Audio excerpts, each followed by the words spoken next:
मेरे प्रिय बच्चे, आज मैं तुम्हारे लिए एक बहुत ही महत्वपूर्ण संदेश लेकर आया हूँ।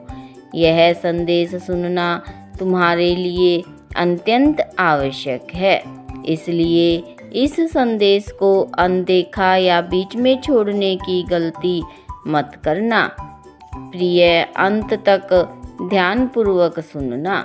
प्रिय बच्चे, यदि तुम मुझसे प्रेम करते हो एवं मुझसे जुड़ना चाहते हो तो मेरे इस चैनल को लाइक, शेयर और सब्सक्राइब करके कमेंट में हर हर महादेव अवश्य लिखना।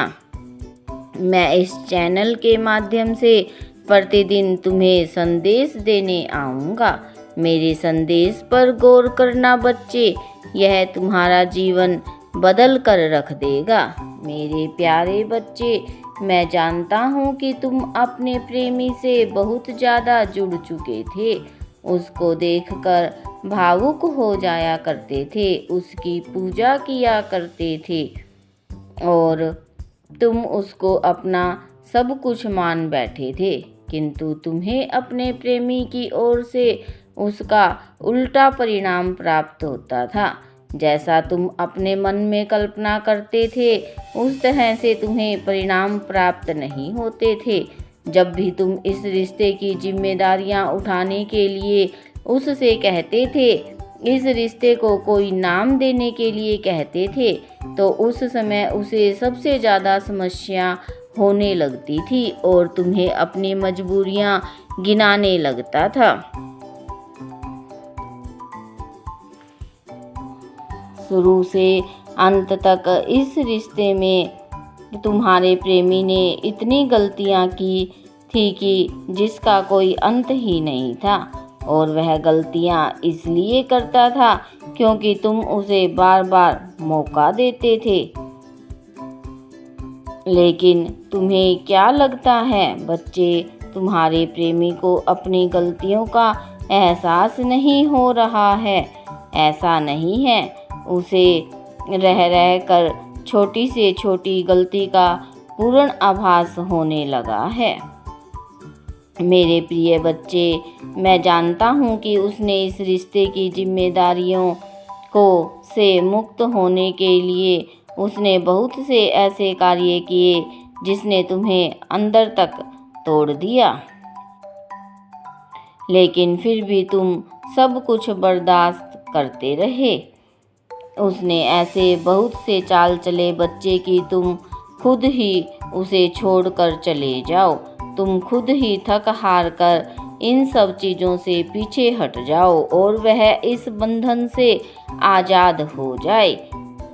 इस तरह की साजिश बार बार करने के कारण उसे यह बातें इस एहसास की ओर ले जा रही है। वह चाहता है कि कुछ तो ऐसा हो जाए जिससे मैं अतीत की गलतियों को बदल पाऊं, जो उसे इस वक्त बहुत परेशान कर रही है। वह चाहता है कि तुमसे किसी भी तरीके से माफ़ी मांग ले ताकि अतीत में की गई गलतियां के लिए उसे आज भुगतान ना करना पड़े।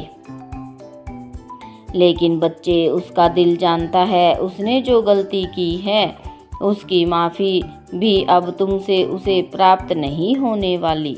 किंतु फिर भी वह प्रयास करने में लगा हुआ है।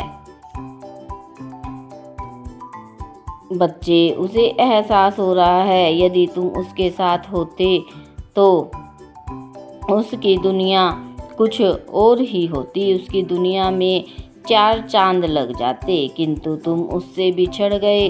वह खुश नहीं रह पाता है, बहुत कुछ बिखर गया उसके जीवन में।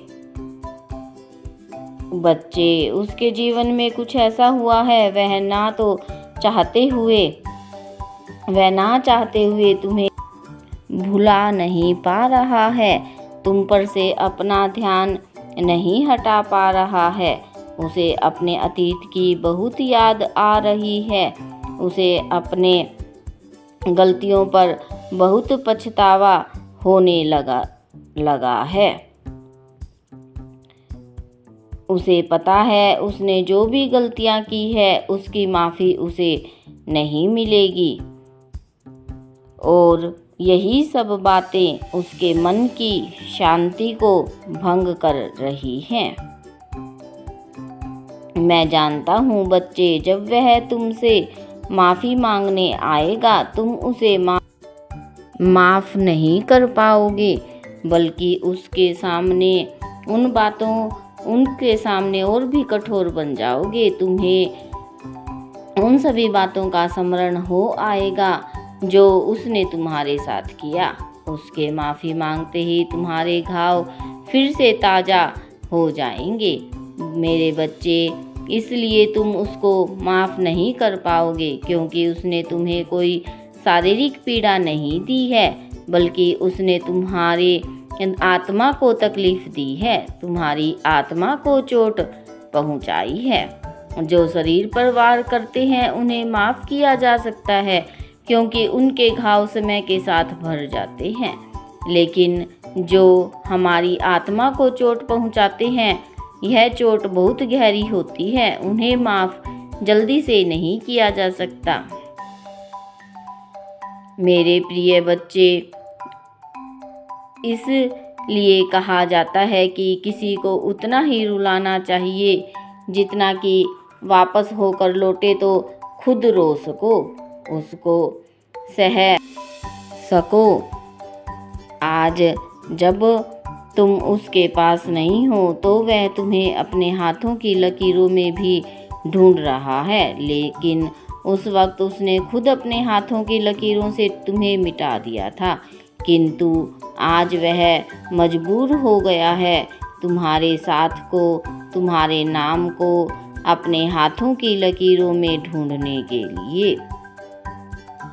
वह कहना चाह रहा है दिन रात सुबह शाम वह सब कुछ केवल तुम्हारे साथ देखना चाहता है, केवल तुम्हारे साथ अपना जीवन व्यतीत करना चाहता है, सुनहरे पलों को तुम्हारे साथ जीना चाहता है। उसकी तुमसे बात करने की बहुत ज़्यादा इच्छा हो रही है, लेकिन दिमाग उसने दूसरी तरफ मोड़ दिया है, जिस वजह से वह फ़ोन करके काट दिया करता है। उसका दिल तुम्हारे पास आने को करता है किंतु दिमाग से भटक रहा है और इसी कारण उसके दिल और दिमाग में युद्ध चल रहा है। मैं जानता हूँ बच्चे, तुम अपना टूटा हुआ दिल लेकर उसका इंतज़ार कर रहे हो, किंतु यदि तुम अपना टूटा हुआ दिल लेकर किसी का भी इंतज़ार करोगे या किसी भी रिश्ते में टूटा हुआ दिल लेकर एक नई शुरुआत करोगे तो तुम उस रिश्ते को लेकर कभी सकारात्मक सोच नहीं रख पाओगे, उस रिश्ते पर कभी भरोसा नहीं कर पाओगे और तुम्हारा नज़रिया हर रिश्ते को लेकर नकारात्मक ही होगा। मैं जानता हूँ बच्चे, तुम्हारा प्रत्येक इंसान से भरोसा उठ गया है। तुम भरोसे की शुरुआत स्वयं से करो मेरे प्यारे बच्चे। सबसे पहले तुम्हें स्वयं पर विश्वास करना सीखना होगा। तुम्हें ना किसी के पास जाने की आवश्यकता है और ना ही किसी का इंतज़ार करने की आवश्यकता है। तुम स्वयं में पूर्ण हो मेरे प्यारे बच्चे। तुम्हें स्वयं पर ध्यान देना है। जब तुम्हें तुम्हारे प्रश्नों के उत्तर मिल जाएंगे तो तुम्हें स्वयं पता चल जाएगा कि कौन तुम्हारे लिए सही है और कौन गलत। मुझे किस तरफ बढ़ना है किस तरफ नहीं, ध्यान लगाओ और अपने प्रश्नों के उत्तर स्वयं तलाश करो। मेरी बातों पर गौर करना बच्चे। मैं कल फिर आऊँगा, प्रतीक्षा करना। यदि तुम कल भी मेरा संदेश सुनना चाहते हो तो अभी यस टाइप करो और कमेंट बॉक्स में 1176 अवश्य लिखना, ताकि महादेव मैं तुम्हारी समस्याओं का समाधान कर सकूं।